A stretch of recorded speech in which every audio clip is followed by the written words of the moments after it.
Hello and welcome to the very first episode of the 888 podcast. My name is Sophie.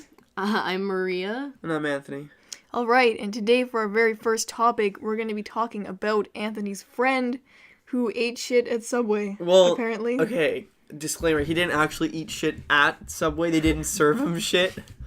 Glad we cleared that one up. Yeah, so basically, he, I will not say his name, and let's just call him, like, Dan or something, okay?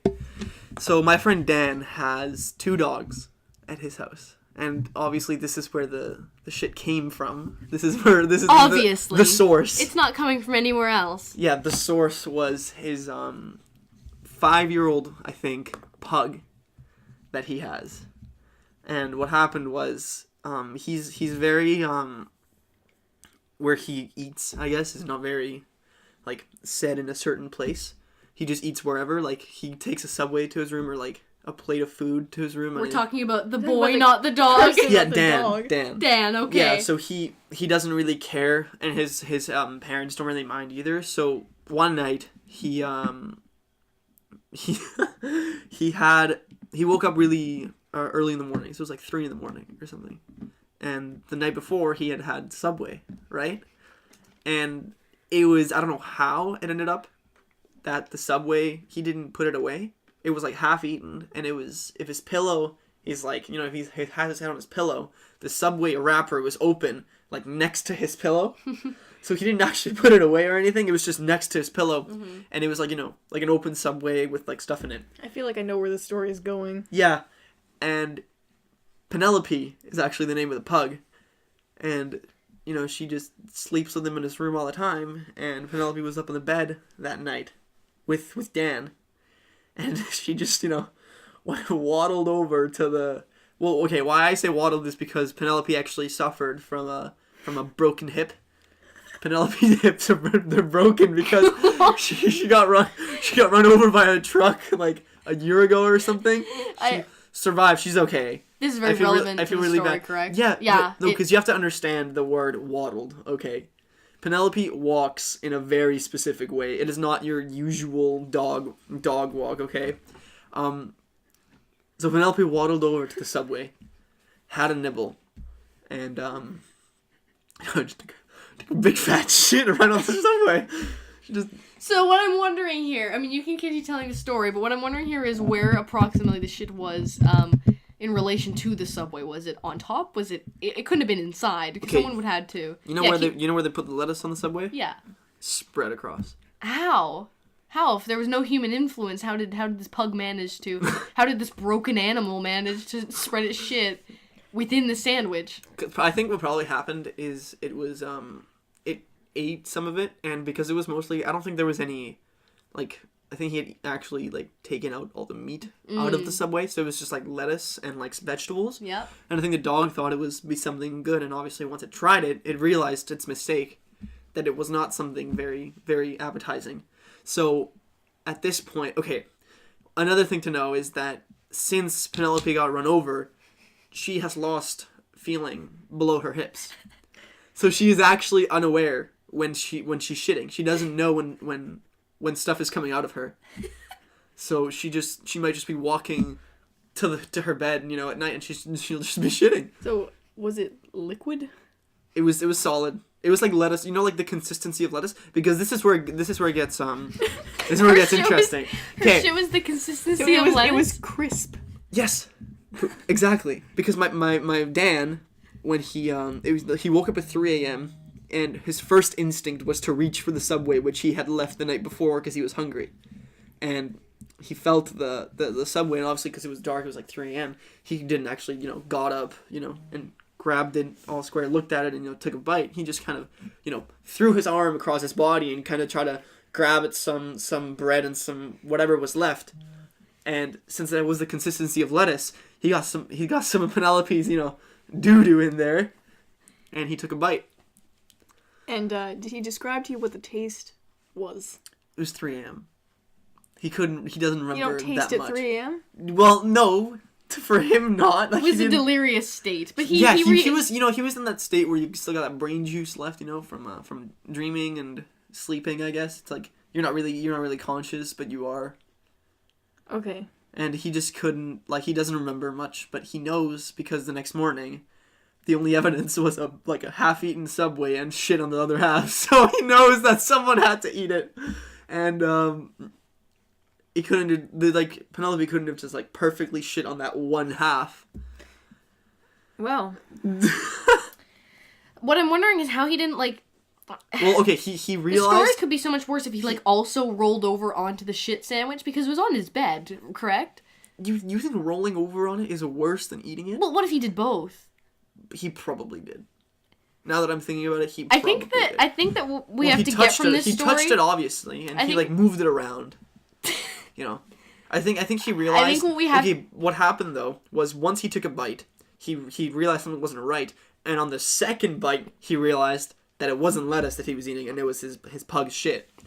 And I think because he was in a very, like... He was in an unconscious but conscious state, he just went back to bed without thinking much of it. And then the next morning being an hour later, because he actually had to get up at 5 that morning, was when he realized that he had eaten his pug shit on his Subway. I think the most we have to gain from this story is just, like, passing judgment on Dan. Like, okay, so first of all, he eats wherever he wants. That's fine, sure. But he leaves the food in his sleeping quarters, like, exposed. And he also has a dog that frequently, you know, I'm assuming, goes onto his bed. Yeah. Okay, I know He's more careful now. He's more careful now. You're trying to be nice to Dan here, but honestly, like, eating Subway in your bed and then leaving it after you've picked out... No, not even that. Eating Subway in your bed is already just a little bit past the line. Like, I understand you're in a rush. Maybe it happens, but, like... How are you in a rush, though, if you're in your bed? Are you going somewhere? Like, you're not eating Subway on the go. Sleep quickly? I don't fucking know. I need to get to sleep quickly. I'm just gonna eat this sandwich. Dan's getting up at 5:30 a.m. He needs to be well rested. He needs to go to bed. Yeah. Fairly early. Might as well eat in bed, so once he's done eating, I'm not saying that you should be eating Subway in bed, but maybe I understand in a difficult circumstance. But then, yeah, leaving the food in your bed. Not finished. When your dog sleeps on your bed. Decimated. Like, are you not... Raped. He raped that sandwich and he left it next to him. Yeah. He pilfered all the meat. Exposed. It's just lettuce now. And then in the middle of the night, he decides, I want some lettuce. I want some bread and lettuce. Yeah, waking up at 3 a.m. and just blindly... Reaching over. Slapping your hands in the dark. Savage. Just reaching for food that you know has has got to be somewhere in your bed. It's somewhere. I mean, when you think about it, it's kind of genius. You know? You don't have to get up. I understand that viewpoint coming from you, Anthony, but we're civilized here. Yeah. I am a glutton. See, I enjoy eating very much. And the fact that his pug apparently sleeps with him, and that's like a normal occurrence. Any food that he leaves there can be touched. Okay, yeah. But it's a household. It is a household where he also has a golden retriever. So there's 2 dogs. There's the pug and the golden retriever. Oh, fantastic! They both eat. They have to put a rubber band on the trash can cupboard so that they don't get in. Right. It's a common occurrence for the dogs to eat human food. There's been times where I'm not talking about the dogs eating the food, though. I'm talking about it being touched by the dog and then them eating it after. Well, that was actually very... Dan himself. No, because if there was... The problem here was that the Subway was unappetizing to Penelope. That's the problem here? Well, the problem of, like, why it happened. Why couldn't she have just shit on it if she didn't know she was shitting?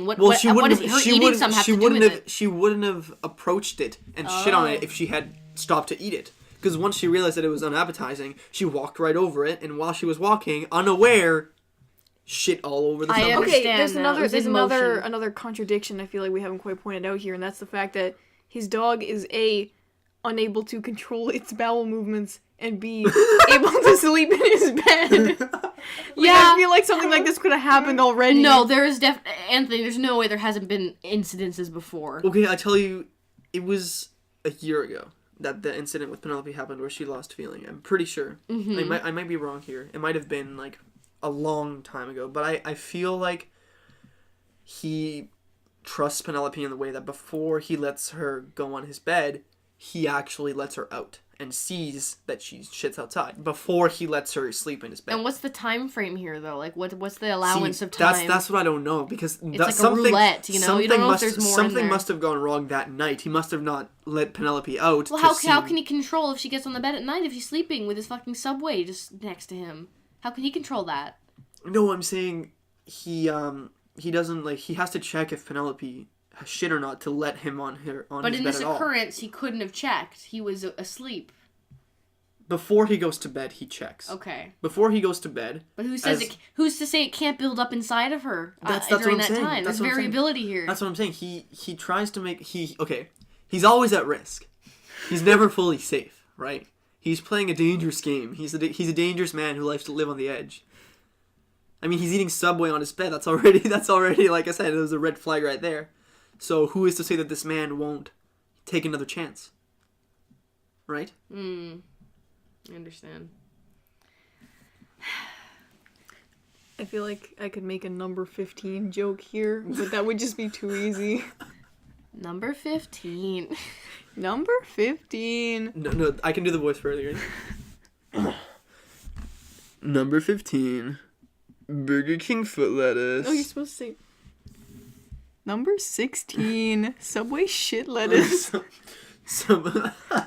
last thing you'd want in your Subway sandwich is your own dog shit. It's a Pug's unfiltered. Just pure. As opposed to filtered shit would be so much better. I mean... Alright, everybody. Thank you for tuning in today on this episode of the 888 Club. Next time we will be talking about...